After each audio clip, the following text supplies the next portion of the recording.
একটা অমব্রে kind of ইফেক্টের মধ্যে আছে। দেখেন তো এখানে আপার পোর্শনটা হচ্ছে একটু গোল্ডেনের মধ্যে, একটা হয় না কপারিশ গোল্ডেনের মধ্যে, লোয়ার পোর্শনটা আর একটু গোল্ডেনের মধ্যে, অ্যান্ড নিচের যে মিড একদম লাস্ট পোর্শনটা আছে সেটা কি দেখতে পাচ্ছেন, সেটা হচ্ছে সুন্দর একটা বার্গেন্ডি মেরুনের মধ্যে।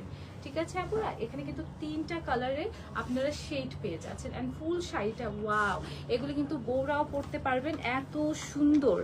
জাস্ট কাজগুলি দেখেন আপনারা, এখানে আপনারা সুন্দর করে একদম জারি সুতোর ওয়েভিং পাচ্ছেন উইথ জারকান স্টোন ওয়ার্ক, এভাবে করে ফুল শাড়িতে একদম লতা পাতা ডিজাইনের মধ্যে ফুল কিন্তু আপনারা জারকান স্টোন দিয়ে ইমপ্লিশমেন্ট উইথ জারি সুতোর ওয়ার্ক দিয়ে পাচ্ছেন। এত দারুণ একটা শাড়ি হবে যে আপনারা জাস্ট, আমি বলবো যে এসব শাড়ি যদি না নেন তাহলে মিস হয়ে পড়বে। অ্যান্ড এগুলি দেখেন ব্যাক পোর্শনে সুন্দর করে কিন্তু একটা বর্ডার লাইন দেওয়া হয়েছে যাতে শাড়িগুলো কিন্তু নষ্ট হবে না। এই যে দেখেন শাড়িটা কি সুন্দর, তাই না?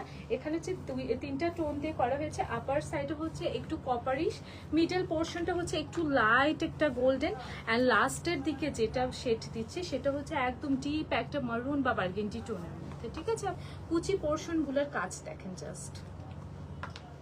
ঠিক আছে, দেখেন কি দারুণ কাজের মধ্যে আছে, সম্পূর্ণই কিন্তু এখানে আপনার জারকান স্টোন ইমপ্লিশ মধ্যে। এই যে দেখেন এভাবে করে কিন্তু ব্লাউজ পোর্শনে কাজ পাচ্ছেন। ঠিক আছে, এভাবে করে কিন্তু ব্লাউজ পোর্শনে আপনারা কাজ পাচ্ছেন। এগুলি রিচ হার ওয়ার্কগুলি জাস্ট আপনারা স্লিপ পোর্শনে দিয়ে দিবেন, আপনারা খুবই সুন্দর দেখাবে অ্যান্ড একদম একটা এক্সক্লুসিভ